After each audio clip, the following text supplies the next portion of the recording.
basketball. Ipakita mo yung usay mo sa hardcourt. Come on everybody, show me some moves. Ito ang laro ng bawat Pilipino. Hey, come on everybody sa hardcourt. Come on everybody sa hardcourt. Come on everybody sa hardcourt. Come on everybody sa hardcourt.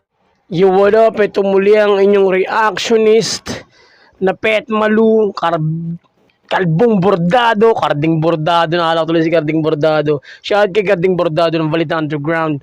Ako nga pala si Kalbong Bordado ng Dos Dorobos, 811, SNASND. Ngayon meron naman tayong re-react. Nagmula pa rin to sa channel ni Top Notch Sports. Yeah. Subscribe kayo kay Top Notch Sports kung gusto niyo mga ganitong uri ng content. Yan, it's all about basketball, man. Yon, subscribe kayo sa kanya, click nyo rin yung notification bell. At syempre, kung hindi pa kayo nakasubscribe sa akin, subscribe na rin kayo. Yon, meron tayong onting update sa kakatapos lang na laro ni Poy Poy, the Skywalker mode. Yung title ng content na to. Panoorin natin, i-highlight natin kung gaano ba talaga kalupit si Poy Poy. Syempre, si Poy Poy isa mga inaabangan natin yan, isa mga hyper na player, dunker na player. Inaabangan ko makapag-PBA siya someday. Yun, ngayon pa lang gagawin natin siya ng mga content para hanggang makapag-PBA siya, road to PBA, di ba? Sobrang solid ng ano to, sobrang sipag from the beginning talaga, ganun talaga siya. Yung both sa athleticism, meron din siyang high leap, tapos ngayon na-improve niya na rin yung shooting niya. Tsaka impressive talaga yung neto, yung aggressiveness niya. Tsaka walang takot ng bata na to. Yo, tara. I-react natin to. Showtime mode. Kung di pala kayo nakasubscribe sa akin, subscribe na kayo G Canaleta, buhat na buhat ang team ng Imus. Iniwan naman ni Poy Poy ang kanyang kabantayan. Skywalker mode na naman sa second half. Nga lang mga boss na milipit sa sakit si Poy Poy matapos ang hindi sinasadyang masikmura ni Hubalde sa transition. Kaya panoorin natin ang highlights ng kanilang bakbakan. Basta i-like mo lang ang ating video and mag-subscribe for more Mavs highlights and updates. Pero bago ang lahat, ang video nito ay hatid sa inyo ng 1xBet, ang #1 online betting site, local and international. Kaya para makakapag-register, i-click lamang ang link sa pin comment. And by typing the word NOTCH as our promo code, ay pwede ka makakakuha ng up to 6,000 pesos bonus credit points sa first deposit. Legit, safe, and madaling gamitin para sa mga gustong pumusta sa lahat ng sports, especially sa NBA, PBA, MPBL at FIBA. Kaya good luck mga boss and bet responsibly. No one could stop him from that low block. And that was despite getting 4 fouls in the first quarter alone. Time to play this game. This is probably a statement game for Jamar. Ubalde on the Baltazar. He has that in his arsenal. Not so easy made against the Bulacan Puyas, but today Coach Ian Malansala opted to get it. But off! KJ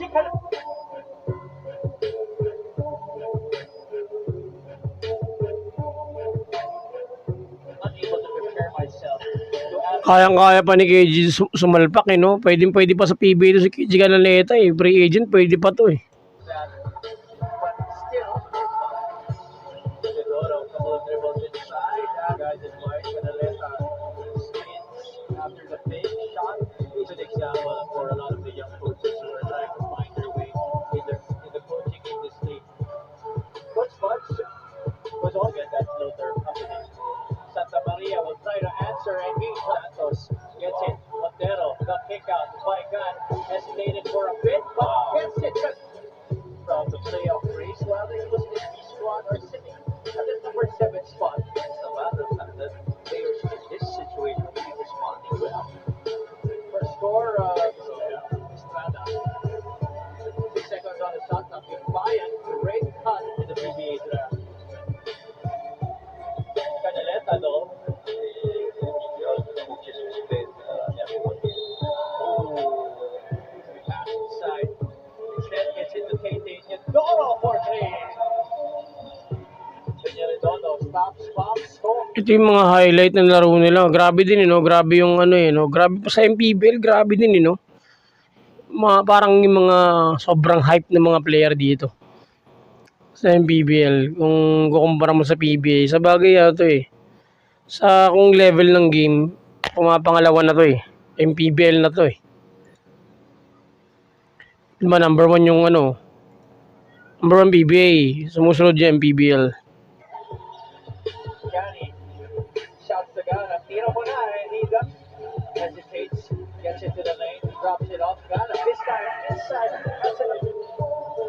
Corner again. 3-13. Extends the missed opportunities right there for Mindoro. Estrada leaves it. Poy. Poy. Recently, para sa kanilang punan. Yeah, he was a big factor in that last win against Malibu. Off the screen. Picks it up by God. Gets it to go in the game para kay Rodel Maigan. Control from Mindoro.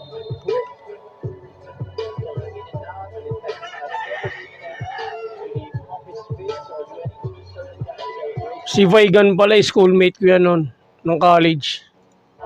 Shoutout sa Vaigan. Ayun no. Shooter talaga yan. Goes through the screen, box for a three, pushes out. Yes, Aliare ahead, and Aliare will finish the easy 2 points. To receive the emergency. Maigan bounce back for Sikos will finish. The Balayimas defenders, they get the steal up by sticking Abdul soars and scores. Abdul in the open floor. Ayun yung injury. House for Poy. Ayun yung injury, ano. What happened? Mukhang hindi naman sinasadya ni Paulo Hobalde. Nagkataon na kasi tinalikuran niya na nga eh.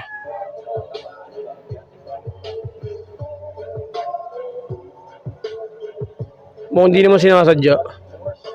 Pero masakit yan ha.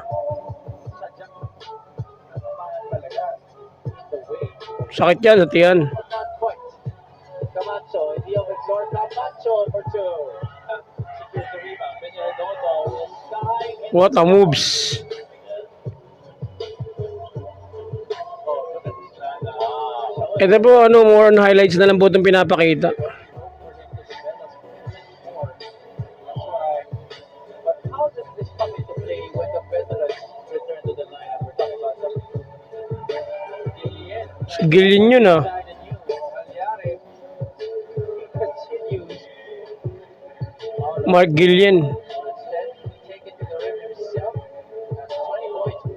That no meltdown would happen. Tambak, panalo Imus. So yun na nga, update sa mga laro ni Poy Poy. Lakas ng team nila, KG Canaleta tapos Poy Poy Aktob. Tapos meron pa mga supporting bench na malalakas din. Yun, kung gusto nyo mong updated sa mga ganitong uri ng content, subscribe lang kayo kay Top Notch Sports. At syempre kung di pa na-subscribe sa akin, subscribe na rin kayo. Ito po muli ang inyong lingkod, Kalbong Bordado. Salamat po.